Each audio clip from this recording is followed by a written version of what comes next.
बिस्मिल्लाहिर्रहमानिर्रहीम। इस वीडियो में हम लोग मेसन्स रूल का ही टॉपिक आगे लेके चलेंगे और नेक्स्ट क्वेश्चन को सॉल्व करेंगे। अब यहाँ पर हमारे पास एक सर्किट दिया हुआ है। इस सर्किट का हम लोगों को सिग्नल फ्लो ग्राफ भी बनाना है और उसका ट्रांसफर फंक्शन भी निकालना है यूजिंग मेसन्स रूल।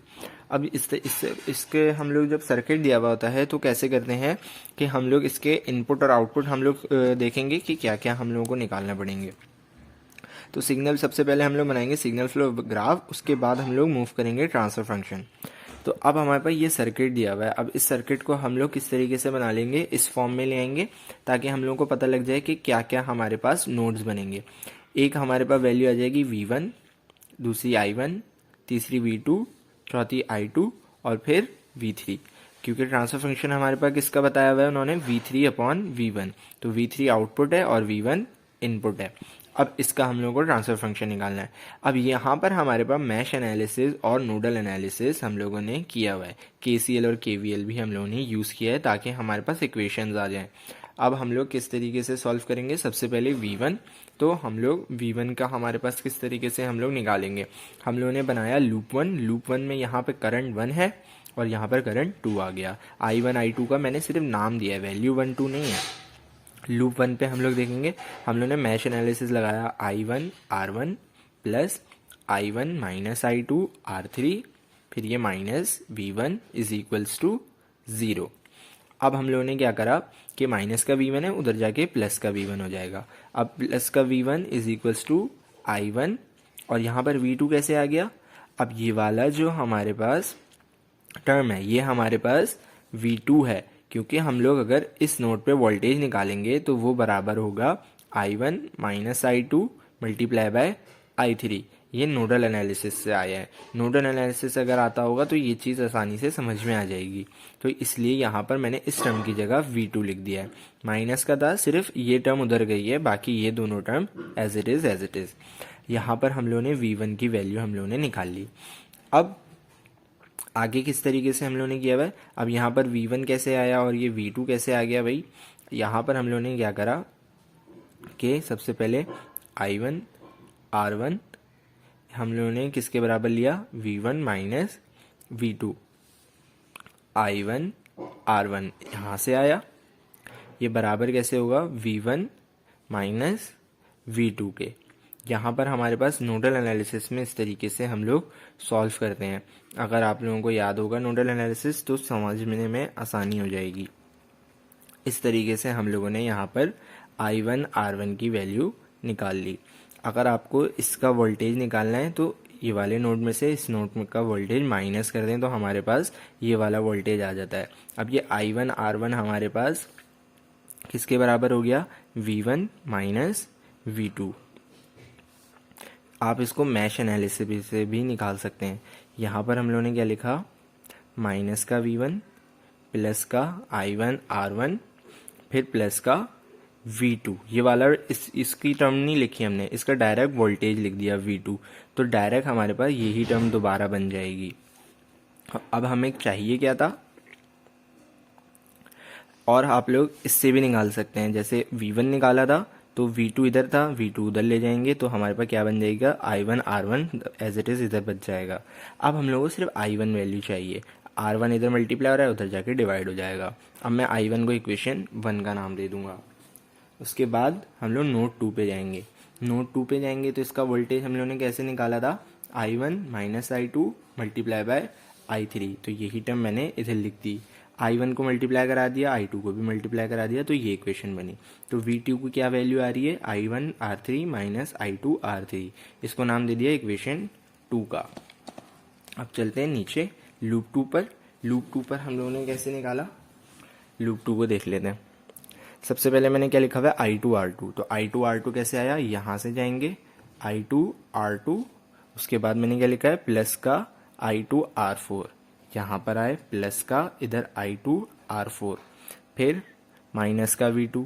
यहाँ पे मैंने माइनस का V2 क्यों लिखा है, क्योंकि यहाँ पे मैंने डायरेक्ट इसका वोल्टेज लिख दिया, माइनस का V2 इज इक्वल्स टू 0। अब I2 R2 as it is, इस टर्म की जगह मैंने V3 क्यों लिख दिया, क्योंकि यहाँ पर देखें इस नोड पे वोल्टेज कितना है V3, इसमें वोल्टेज कितना होगा V3। अब ये I2 R4 जो है V3 के बराबर है, इसीलिए मैंने डायरेक्ट यहाँ पर V3 लिख दिया। फिर माइनस का V2 एज इट इज़, मैं भी निकाल के आ रहा हूँ I2, तो ये वाली दोनों टर्म उस तरफ ले जाऊंगा, माइनस का उधर जाके प्लस, प्लस का उधर जाके minus. I2 R2 is to V2 minus V3, R2 multiplier है, उधर जाके डिवाइड कर दूंगा, तो V2 के डिवाइड हो गया और V3 के साथ भी डिवाइड हो गया। इसको इक्वेशन 3 का नाम दे दूंगा।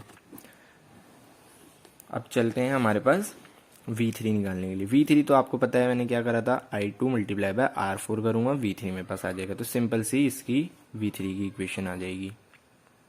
अब चलते हैं सिग्नल फ्लो ग्राफ पर, क्योंकि मैंने इक्वेशन निकाल ली 1 2 3 4 इक्वेशंस आ गई, I1 I2 V1 V2 और V3 भी आ गया है।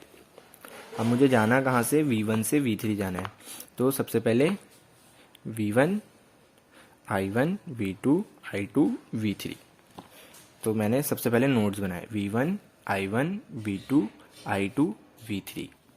ये वाला नोड कैसे आया, ये जब सॉल्व करूँगा तो बता दूंगा। तो अब देखें V1 से कहाँ जाना है, हमें I1 जाना है। अब ये कैसे पता लगता है कि V1 से I1 जाना है, देखें यहाँ से इक्वेशन 1 को देखेंगे, V1 यहाँ पर ले जाएं, डिवाइड करा दें, तो नीचे से ऊपर जाते हैं, इनपुट से आउटपुट, तो V1 यहाँ पर इनपुट होगा और I1 आउटपुट होगा। सिर्फ इस टर्म को देखें, इसको अभी निगलेक्ट कर दें, तो V1 से I1 जाऊँगा और क्या लिखूँगा 1/R1, तो मैं गया V1 से I1 और क्या लिख दिया 1/R1। अब यूं जा रहे हैं तो इस तरीके से डायरेक्शन, अगर यूं जा रहे होते तो इस तरीके से डायरेक्शन, तो यहाँ से इस तरफ जा रहे हैं और यूं डायरेक्शन लगा दी 1/R1। तो अब इसी के साथ V2 जब मैं उधर ले जाऊंगा तो V2 से I1 जा रहे होंगे और क्या लिखेंगे माइनस का 1/R1। याद रखिएगा नीचे से ऊपर जा रहे हैं V2 से I1, तो मैं देखूंगा V2 से I1 कैसे जाएंगे, V2 से I1 जाऊंगा और लिख दूंगा माइनस का 1/R1, क्योंकि यहाँ वैल्यू क्या थी माइनस का 1/R1। अब इक्वेशन 1 तो हो गई, इक्वेशन 2 पर आते हैं। I1 नीचे चला जाएगा, I1 से V2 जाऊंगा और क्या लिख दूंगा R3। I1 से V2 जाना है, I1 से V2 जाना है और क्या लिख दूंगा R3, जिससे जहाँ पर डायरेक्शन होगी, यहाँ से यूं जा रहे होंगे तो यूं डायरेक्शन, वापस आ रहे होंगे तो यूं डायरेक्शन, तो ये वाला टर्म मैंने लिख दिया। अब I2 से V2 जाना है, माइनस का R3 लिखना है, I2 से V2 जाना है, माइनस का R3 लिखना है, तो ये भी लिख दिया। इक्वेशन 2 भी ख़त्म हो गई। इक्वेशन 3 की बात करते हैं। अब V2 से I2 जाना है, क्या लिखना है 1/R2। V2 से कहाँ जाना है I2 और क्या लिखना है 1/R2। फिर V3 से I2 जाना है और क्या लिखना है माइनस का 1/R2। V3 से जाना है I2 और क्या लिखना है माइनस का 1/R2। यहाँ पर हो जाती है तीनों इक्वेशन ख़त्म। अब हम लोग को क्या करना है, सॉरी लास्ट इक्वेशन भी तो बची है ये वाली V3 वाली, तो I2 से जाना है V3 और क्या लिखना है R4। I2 से जाना है V3 और क्या लिखना है R4। अब ये जो एक्स्ट्रा डमी नोट जहाँ जो मैंने लिखा हुआ है ये मैंने क्यों लगाई, क्योंकि आउटपुट नोट पे सिर्फ हमारे पास नोट्स आ रही होती हैं, पाथ आ रहा होता है, सिग्नल आ रहा होता है, वापस नहीं जा रहा होता। इसीलिए मैंने क्या करा, मैंने एक और एज इट इज़ नोट बना दी और सिर्फ लिख दिया 1, क्योंकि कुछ फ़र्क नहीं पड़ता। यहाँ से देखें कोई नोट वापस नहीं जा रही, तो इस तरीके से आप लोग कर सकते हैं। तो यहाँ पर हम लोगों ने बना लिया सिग्नल फ्लो ग्राफ। यहाँ पर सिग्नल फ्लो ग्राफ हो जाता है हमारा ख़त्म। अब चलते हैं हम लोग ट्रांसफ़र फंक्शन की तरफ। ट्रांसफ़र फंक्शन कैसे निकालेंगे, मेसन्स रूल लगाया। मेसन्स रूल का क्या फॉर्मूला है, PI delta I divide by delta submission.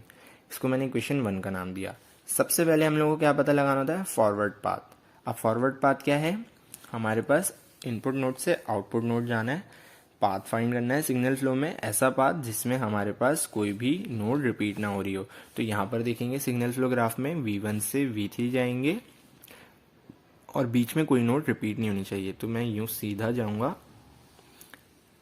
V3 तक पहुँच रहा हूँ, तो पहुँच तो रहा हूँ मैं, मुझे चेक करना है कोई नोड रिपीट तो नहीं है, किसी नोड से मैं दोबारा तो नहीं गुजरा, मैं इससे एक बार गुजर गया, एक बार गुजर गया, एक बार गुजर गया, एक बार गुजर गया, यहाँ तक पहुँच गया, तो सही है, ये फॉरवर्ड पाथ हो गया हमारे पास। अब मुझे सारी वैल्यूज़ इसकी लिख देनी है। मैं क्या लिखूँगा P1 मैंने लिखा, फिर सबसे पहले क्या लिखा 1/R1, तो 1/R1 लिखा। फिर R3 आ रहा है, R3 लिखा। फिर 1/R2 आ रहा है तो 1/R2 लिख दिया। फिर R4 आ रहा है तो R4 लिख दिया। फिर 1 आ रहा है तो 1 लिख दिया। अब सबको एक साथ करके लिख दिया, R3 R4 ऊपर, R1 R2 नीचे। तो फॉरवर्ड पाथ सिर्फ एक ही है, बाकी देख लें कोई फॉरवर्ड पाथ है ही नहीं। मैं V1 से V3 जा ही नहीं सकता किसी और तरीके से, क्योंकि कोई भी हमारे पास पाथ नज़र नहीं आ रहा। तो मैंने सिर्फ एज इट इज़ लिख दिया। अब स्टेप 2 में हम लोग क्या करते हैं, हम लोग को पता चल गया कि एक ही फॉरवर्ड पाथ है तो डेल्टा भी 1 होगा। मैंने सिर्फ फॉर्मूले में पुट कर दिया इसमें। तो P1 डेल्टा 1 और डेल्टा, P1 हमें पता है, डेल्टा 1 और डेल्टा चाहिए, तो स्टेप 3 में डेल्टा निकाल लेंगे। डेल्टा का फॉर्मूला लगाया, सबसे पहले PJ1 फाइंड करेंगे। PJ1 सिंगल लूप्स ऐसे जो टच ना कर रहे हो सेम नोट को 2 बार। तो ऐसे कितने लूप्स हैं, एक ये लूप हो गया, एक ये लूप हो गया और एक ये लूप हो गया। अब इसमें हमारे पास ये इन लूप्स में किसी एक नोड से 2 बार नहीं गुजर रहे, क्योंकि यहाँ देखें मैं यूँ गया और यहाँ से वापस आ गया। क्या मैं किसी 2 ही नोड आ रहे हैं, 2 नोड में से किसी एक नोड में से 2 बार गुजरा हूँ मैं? नहीं, सेम केस इधर, सेम केस इधर। तो 3 बन रहे हैं मेरे पास सिंगल लूप्स PJ1। तो मैं PJ1 में हमारे पास P11 P21 और P31। P11 में क्या लिख दूंगा, R3 और माइनस का 1/R1 साथ में लिखते हैं। तो किस तरीके से लिखेंगे, माइनस का 1/R1 इंटू R3, तो टोटल हमारे पास ये वैल्यू बन जाएगी। P21 में हमारे पास क्या वैल्यू बनेगी, माइनस का R3/R2। P31 में क्या मैं दिखा देता हूँ साथ साथ ही। P21 में माइनस का R3 divide by R2। P31 में हमारे पास क्या बनेगी, माइनस का R2 डिवाइडेड बाय R4। तो माइनस का R4 डिवाइडेड बाय R2, तो ये इक्वेशन बन गई हमारे पास। तो सिंगल नॉन टचिंग लूप कितने आ गए, PJ1 3 आ गए। अब चलते हैं हमारे पास PJ2 निकालने की तरफ। PJ2 निकालेंगे तो क्या बन जाएगा, 2 नॉन टचिंग लूप्स। तो ऐसे 2 लूप्स जो आपस में टच ना कर रहे हो, तो एक ये लूप होगा और एक ये लूप होगा। यहाँ डायरेक्ट नज़र आ रहे हैं क्योंकि ये बहुत आसान है। इस लूप में और इस लूप में कोई भी नोड कॉमन नहीं है। तो ऐसे लूप जिन 2 लूप्स में आपस में कोई नोड कॉमन नहीं है, उनको हम लोग PJ2 में लिखते हैं। तो एक ये आ जाएगा और एक ये आ जाएगा, दोनों को एक साथ करके लिखेंगे P12 में। तो मैं क्या लिखूँगा, minus R3/R1 into minus R4/R2। तो माइनस माइनस प्लस हो जाएगा, माइनस लिखा R3/R1 minus R4/R2, minus minus plus, तो ये इक्वेशन आ जाएगी। और PJ3 एग्जिस्ट ही नहीं करता, 3 नोड्स हमारे पास, 3 लूप्स ऐसे हैं ही नहीं जो आपस में सिंगल नोड को टच ना करें। अब डेल्टा की इक्वेशन में मैंने सारी वैल्यूज़ पुट कर दी, तो डेल्टा हमारे पास ये आया। अब स्टेप 4 में डेल्टा 1 निकालेंगे। डेल्टा 1 कैसे निकालते हैं, delta 1 is 1 minus submission PJ1 plus submission PJ2। PJ1 की जितनी भी हमारे पास सिंगल नोड्स आए थे, सिंगल लूप्स आए थे वो लिख देंगे, और PJ2 में 2 नॉन टचिंग लूप जितने आए थे वो लिख देंगे। तो P11 आया था PJ1 में, P21 आया था, P31 आया था, और PJ2 में सिर्फ P12 आया था। अब मुझे देख रहे हैं क्या P11 फॉरवर्ड पाथ 1 से टच कर रहा है। P11 में हमारे पास कौन सा है, R3/R1। तो R3/R1 फॉरवर्ड पाथ ये था और इसका ये लूप है, तो फॉरवर्ड पाथ में टच कर रहा है, तो मैं कैंसिल कर दूंगा। मैंने कैंसिल कर दिया। P21 भी इसी तरीके से कर रहा है और P31 भी इसी तरीके से कर रहा है। मैं दिखा देता हूँ, P21 में हमारे पास क्या है, R3/R2, ये है R3/R2। तो ये फॉरवर्ड पाथ ये था, टच कर रहा है, तो ये P21 कैंसिल, P31 भी और P12 भी इसी तरीके से कैंसिल आउट हो जाएगा, और डेल्टा 1 हमारे पास क्या आएगा, 1। अब इक्वेशन ए में मुझे पुट कर देना है। इक्वेशन ए में जब मैं पुट करूँगा तो मेरे पास क्या बनेगा, इक्वेशन ए हमारे पास कौन सी है, ये वाली, P1 डेल्टा 1 और डेल्टा पुट कर दूँगा।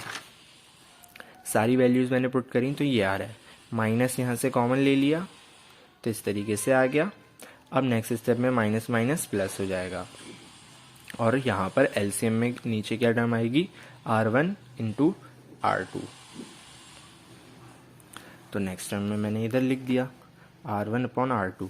अब इधर हमारे पास, मैं इसको एक्सप्लेन तो नहीं कर रहा, आप लोग चाहें तो वीडियो पॉज करके समझ सकते हैं, मैंने सिर्फ एलसीएम लिया है। तो ये यहाँ पर वैल्यूज़ आ गई, यहीं पे हमारी वीडियो हो जाती है ख़त्म। ट्रांसफ़र फंक्शन हमारे पास आ जाता है ये। आई होप आप लोगों को समझ में आया होगा। अगर वीडियो में कोई गलती हो गई हो तो मुझे नीचे कमेंट बॉक्स में ज़रूर बताइएगा। And thank you so much and अल्लाह हाफिज़।